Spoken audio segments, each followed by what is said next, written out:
Hello friends, I am OmnusI here in my lair, and today I'm going to tackle a subject that I've poked at once or twice before, but now I'm going to give my definitive advice for those who are interested in old school style roleplay. Now, this, of course, being old school, is one of the earliest forms of roleplay, and it's one that, admittedly, is in the minority of use in play today. There are games that generally lead one to other styles of play than old school prefers, and as a result, there's whole generations that are learning how to play in more narrative styles, where everything is driven over a course of a single plot or story, and all the action kind of feeds into that. Side quests and things notwithstanding. Now, the idea in an old school game for roleplay is that it's a completely different style and experience than more narrative-driven games, and therefore, this may be a little bit of a shock to people who have not played. But if you start playing, you might find that you could enjoy some of the elements. And also, learning some of the skills from old school style games can help you even if you're not playing in that particular style. There are skills that you can develop from that game system and style that can help you to be a better player in a variety of styles, including the more narrative ones. Now, we're using as a primary reference for this work by Matt Finch, A Quick Primer to Old School Gaming. This is something that I got from Targa, the Traditional Adventure Role-Playing Game Association, a group who was at a convention and just handed me a copy of this pamphlet. So, it's cool. This, of course, was done by Matt Finch with his company Mythmere. Matt Finch is the creator of Swords and Wizardry, which is being published by Frog God Games these days. So, being a fan of old school play, he put this out so people could learn to enjoy his style of game.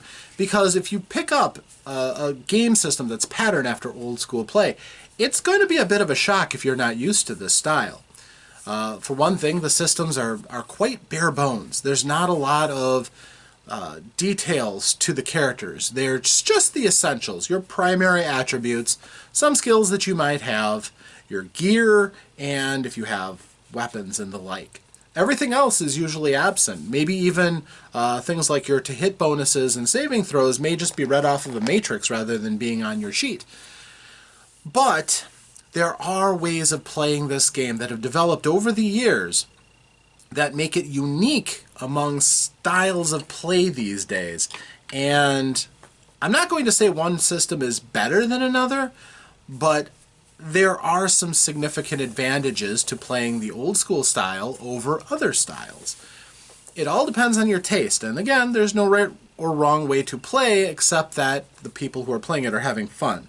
So I'm going to delve into this a bit. Now, admittedly, a good chunk of this pamphlet is made up of illustrations of the various points, but I will endeavor to, for brevity, leave those out and still give you the meat of what is in here, as well as my own reflections and opinions and ideas. So, basically the idea that Mr. Finch summed up were 4 key elements of the old school style approach to play in the experience of it, what it feels like, how you can tell you're in an old school style game.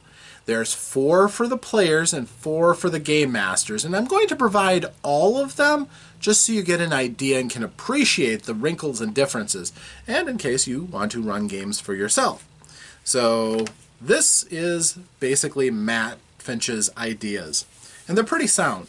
The first one, he calls them his Zen moments, and again, this is the realization when you hit that this is a different style. The first one is in rulings, not rules. This means that because the characters aren't detailed down to what their favorite color is, for instance, there's a lot of space for the players and the game master to play around it. So, when something happens and there's a question about whether or not it works the game master or referee or dungeon master, whatever for the game you're playing, makes a call. They don't necessarily have to call for a roll. Sometimes it may just be what makes sense to them at the time. Sometimes it may be from decisions that they don't even reveal to the players. In one example, for instance, in the dealing with of a trap, which is an example in the pamphlet, in a classic old school-style game, you might have a thief who has a percentage chance of locating traps when they look for them. But you might not always have a thief in your group.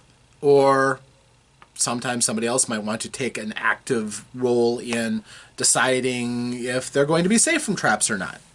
So one common trait you'll find from somebody who has lived through the old school gaming style of play is to take something like a 10-foot pole and tap the floor in front of them to see if they can hear a hollow so that they can tell if there's something in the floor. And if there's anything that's on the floor that's obscuring view, to poke into it or poke it out of the way with the stick.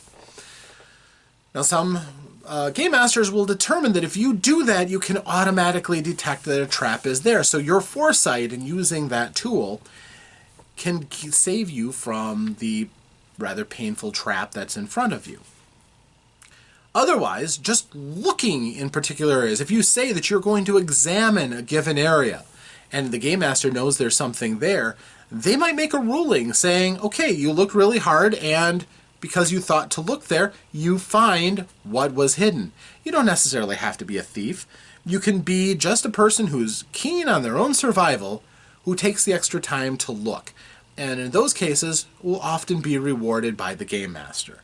Now this is further accentuated if there's details that are kind of rough on purpose because you don't see everything in a room when you walk in, and you look around for things. That's encouraged in old school play. You're not going to just roll a die and the game master will tell you based on how well you rolled what you might see. In this case, it's up to you to make the step forward to find out what is hidden. But the game master is trusted to make those kind of decisions when there's no rules covering every little detail. This also includes handling special situations in combat. For instance, if you are leaping on a foe, there's no hard rule for that, but it wouldn't be unreasonable for the game master to possibly assess a penalty to your attack or give you bonus damage for leaping onto an opponent. These are all things that perfectly fine for the game master to come up with, and their rulings are final. As it says on my shirt, the game master is always right. Cruel, sadistic, and vicious, but always right. In general, it's a kind of an attitude that you trust the game master to make the world believable enough that there's consequences when you try crazy things, but often rewards for doing that. And again, you're not going to be looking through the book for a lot of these rulings. It is trusted that the game master will try to incorporate whatever they see as being appropriate for a situation in the game. So, it can mean that things sometimes go a bit faster, that you don't have to spend time looking through a book or a manual. It may be that sometimes the fun part, the player interaction with an environment, might take a little bit longer because there's no one dice roll to resolve all of your efforts. But by and large, it is a different style than a lot of games that try to sum up everything that a character can do on one character sheet with rules for everything. So that is a rather important difference. The second one is player skill, not player abilities. In this case, because you're not relying on a lot of dice rolls and abilities that your characters have, you're relying on your wit and your experience to get you through. Your foresight in seeing your way through challenges is what's going to keep your character alive a lot more than just having a certain set of skills, being a certain level of experience. Your character rolling for something should basically come when you know what's going to happen and you're trying to do something. Not reflexively because something has happened, unless it's a saving throw. But for the most part, it's you doing everything for your character. The thinking, the planning, and so on. in old school, you're generally not as concerned about the role-playing, the deepest desires of your character, thinking about your story. You're a person in a dungeon trying to survive. And once you've gotten out of the dungeon, you're trying to make things go as well as possible for your character.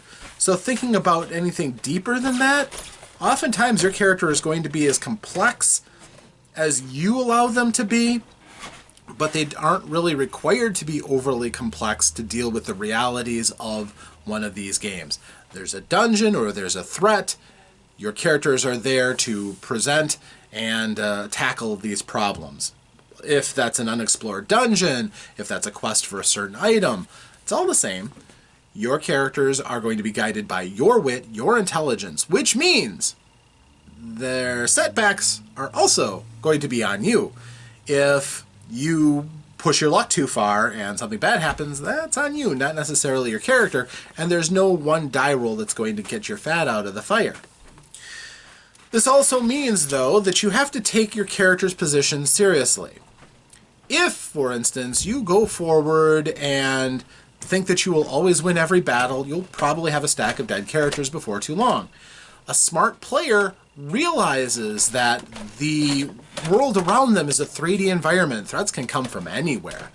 And you should be careful as you go through not to overextend yourself, not to charge foolishly at a foe, but to measure your risks and run away if you need to. There will be times, most likely in one of these games, that you'll find something you just can't beat, or your chances of beating are so low that it's pointless to stay and fight.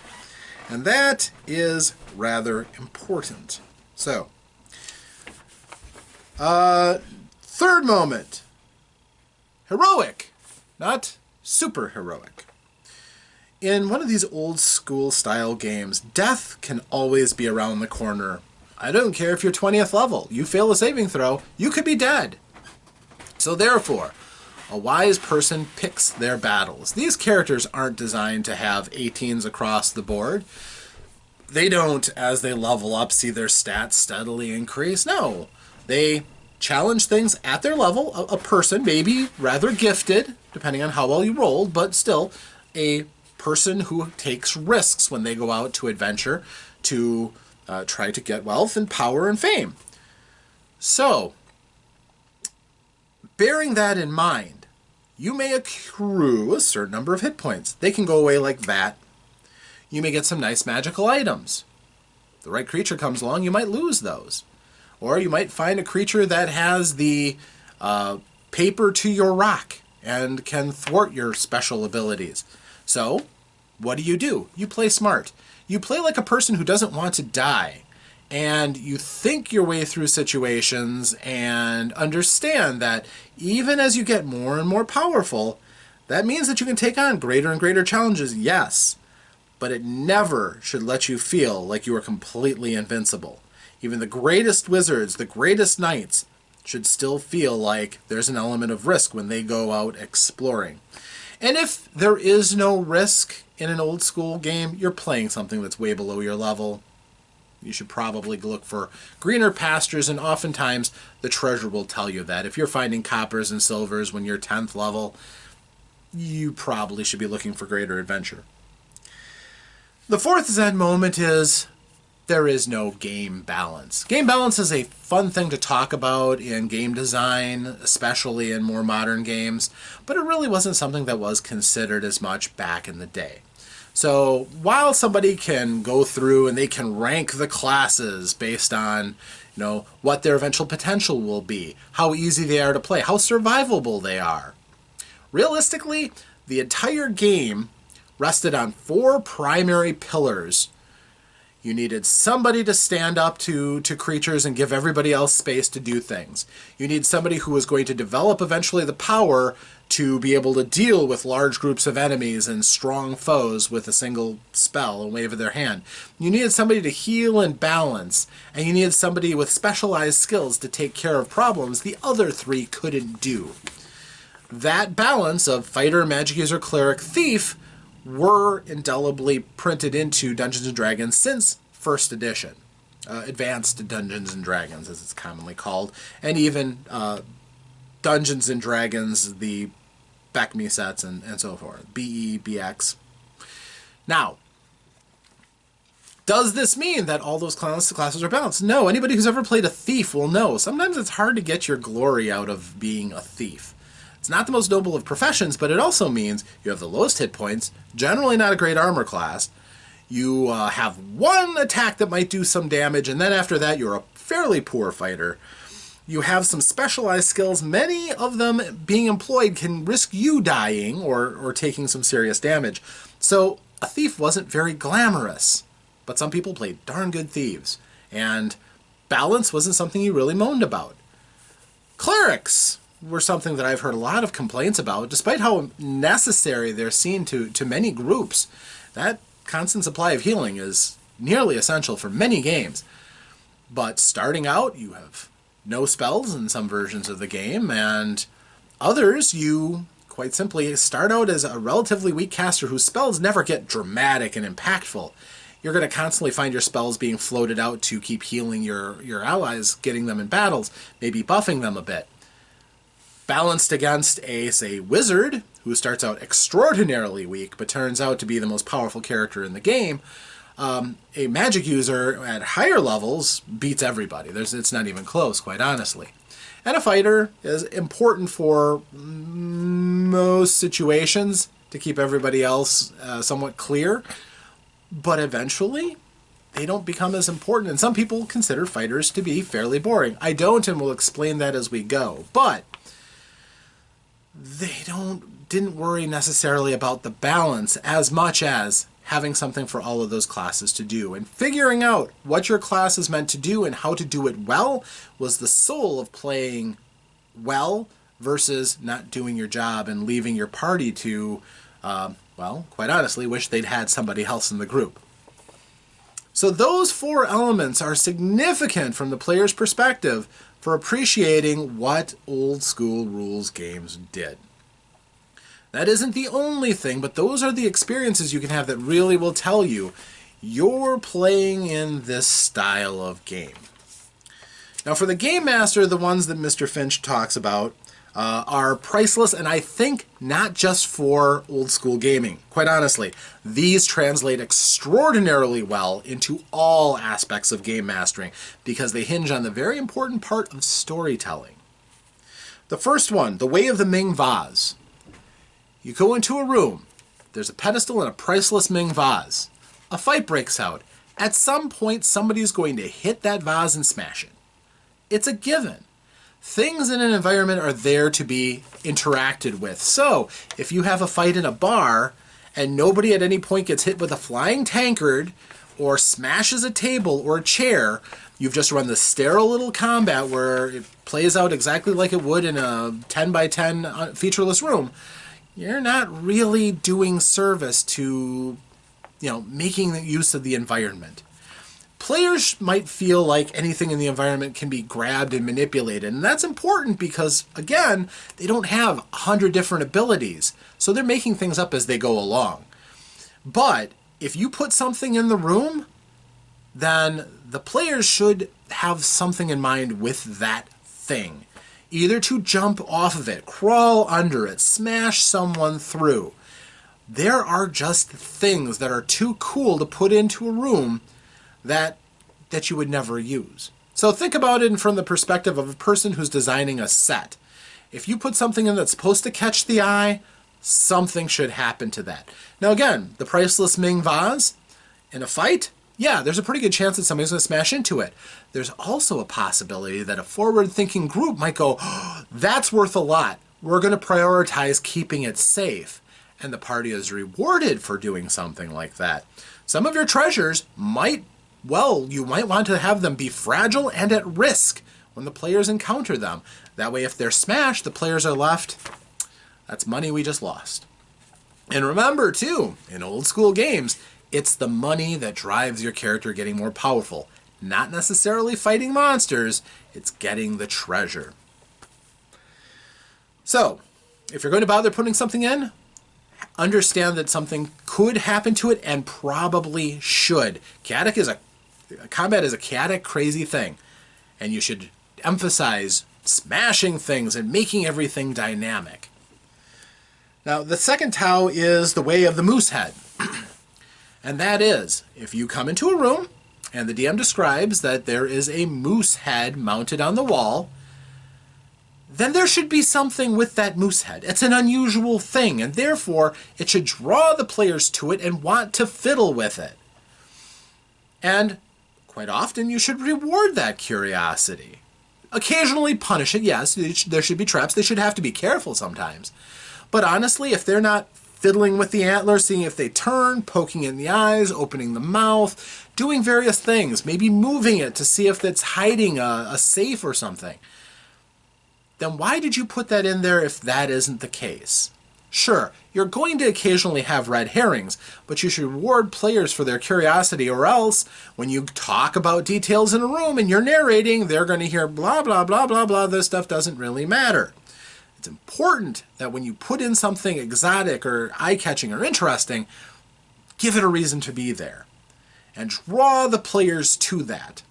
Remember, again, if the players lose their curiosity, they're going to lose out on a lot of what makes an old school game special. That is, most of the treasure will often be hidden, especially the most valuable stuff. And if the players don't look in cracks and they're not interested in exotic features, they're going to miss all that cool stuff that's there for them to take. So, a thought. The third one, your abstract combat foo must be strong. This is especially important in a game that has minimal rules and isn't loaded up with all kinds of critical tables. And if you're relying mostly on house rules, that means that you have a longing for something more than the core of what the game is already giving you. Now, different game masters handle this in different ways. My suggestion has almost always been, if somebody's asked me about this, I have two things. Number one, as a game master, you are the one who has to interpret what dice rolls mean. So, for instance, if somebody rolls a hit that's 1 point above the armor class target that they needed to hit their foe, then you would narrate that as your blow narrowly gets by their defenses. They almost sidestep it, but you still score a hit. If you hit by a mile, you should emphasize that. The foe barely puts up a defense if you hit them by, say, 6 or 7 points. The foe barely puts up a defense, and you easily plunge your weapon into your foe. Now, the second part of that is damage. Again, you are the arbiter of what damage means to make it interesting. So, if you have a dragon, big, huge dragon, fresh in the fight, your fighter comes up and stabs it for 12 points of damage with his shiny sword. An average dragon is going to have quite a few more hit points than that. So you could narrate that as, you hit the dragon, your sword slides into its flesh easily enough, but the great beast is not severely damaged. As a matter of fact, it roars its displeasure and fixes its eyes hungrily on you. This tells everybody, this thing's got a lot of hit points, your blow hurt it, enough that it definitely noticed, but it's barely bleeding, and now it's mad. These are ways that you as a game master can interpret how things are going. Another thing is you can interpret how well a blow landed by repositioning enemies. So you strike a foe for maximum damage, say a big 10-point strike. If it's a goblin, you'd send them flying across the room. If you overkill by 5, 10, 15 points, you should describe the blow as being rather gruesome and it cuts a foe in half or lops off a limb. You don't have to go into too much detail if you don't like that kind of thing, but that is essential when the game isn't giving you those details. You interpret and you can communicate back to the players exactly the situation their characters find themselves in. In old school games, this is rather important. And don't forget about the Tao of the Ming vase. If there's stuff around that's dynamic for the players to use, there's also stuff there for the game master to use. So if your enemies want to do a little abstract combat and they pick up a chamber pot and they throw it, or when they hit one of the players who's up against a table and they send them knocking and sprawling onto the table, that's narration that works for the game master to describe the intensity of the blow. It's powerful enough to send you sprawling over this table, or sending you through the table for a particularly powerful blow, or describing how fierce the opponent is. If he hits you on the nose, that means your defenses were almost enough, but he just manages to force his way through your guard. You can describe just how dangerous the foe is so the players can kind of understand the situation better. And a great game master can do that through narration and combat. Your combat must be strong to keep your combats interesting. Basically an essential skill for all game masters, but especially in old school.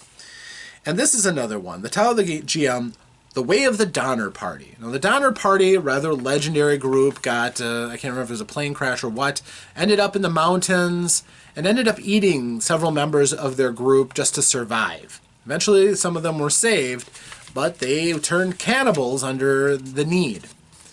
Now, this means resources are not infinite. In an old school game, you keep track of how much food you have. You keep track of how much water you have. You eat on a schedule or you suffer. Your torches only last so long. Your lanterns only have so much oil that lasts so long. And once those are expended, you need another source of light or you're in darkness. Now, eventually, of course, this becomes less and less important when the players get access to things like continual light torches or maybe a Merlin spoon or something like that. But in old school, especially if you're following very strict traditional rules, similar to what would be enforced in a tournament, a game master will keep track of time. And after so long of a time, your torch will burn out. Do you have another torch? Otherwise, you could be in a lot of trouble in the wrong circumstance. You're in an overland hike or deep into a dungeon. You're out of food and your characters are hungry. What do? If you don't have a way of magically creating food, you tighten the belt and go on, but that's going to catch up to you after a while. Skip too many meals, or definitely if you run out of water, that's really bad. Your characters will eventually die after a couple of days without water. So these are things that game masters worry about more in old school games that are often just kind of hand-waved in more modern games. But that is a crucial element in maintaining, number one, a reward for players who think things through and have the gear that they need, and number two, a kind of a spur to keep the action moving along. They can't afford to dawdle. Efficiency is the order of the day in old school games. If you're efficient, go in, get as much as you can, spend as little resources as possible, come back as safely as you can. Everybody survives, everybody appreciates the experience they got, maybe they level up, maybe they just are better outfitted next time. That's an ideal scenario for a dungeon delve in an old school game. If you go in without the proper equipment, if you go in without the appropriate mindset, that's how it can all fall apart on you. And those are the four elements of old school play that Mr. Finch kind of highlighted to let you know that you're in an old school game. These are the experiences that you can count on if you play these kind of games. Now, beyond that, there are a few other things that I would definitely throw in. First of all, old school games like exploration a lot more than many modern games do. The common idea of a hex crawl is something that's talked about, especially with people who like these kind of games.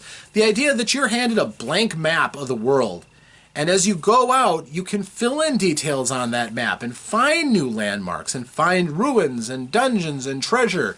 But you start out with little information, and as you go on, you increase the knowledge that you have. This allows you to exploit things that you find. This allows you to be able to find your way back if you get lost. There's a lot of advantages to exploration, and again, delving into the unknown is a calling that a lot of gamers can feel.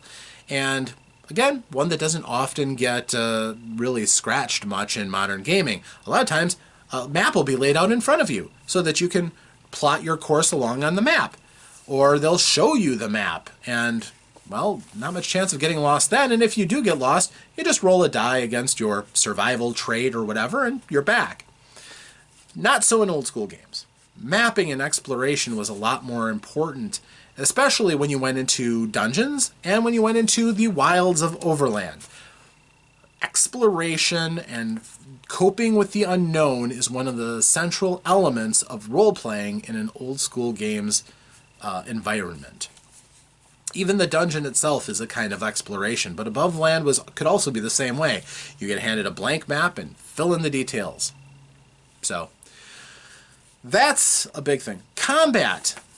Now you might think, well, combat was more important back then. Actually, it wasn't. Combat was less important in old school games because combat wasn't where you got your experience. Most of your experience came from the treasure you got. The magic items were nice to bump you up in experience because you would get rewarded for all the treasure that you found. The coinage that you found was another measuring stone of how much experience you were going to get. And to go up levels, you needed a lot. So those modules often were very loaded. And if you scrounged every single copper that you found, you would get wealthy and you would get your experience to level up and up and up. So exploration was sometimes the central element in a lot of games back in the day. Rarely is that the case today. Even if you are exploring, you're still going to generally find the action takes place in scenarios, which kind of set up a combat or a role-playing situation. But it's going to be less about needing to map and figure out where you are in the unknown. That's much less important in modern gaming, but much more important to the central concept of old school games.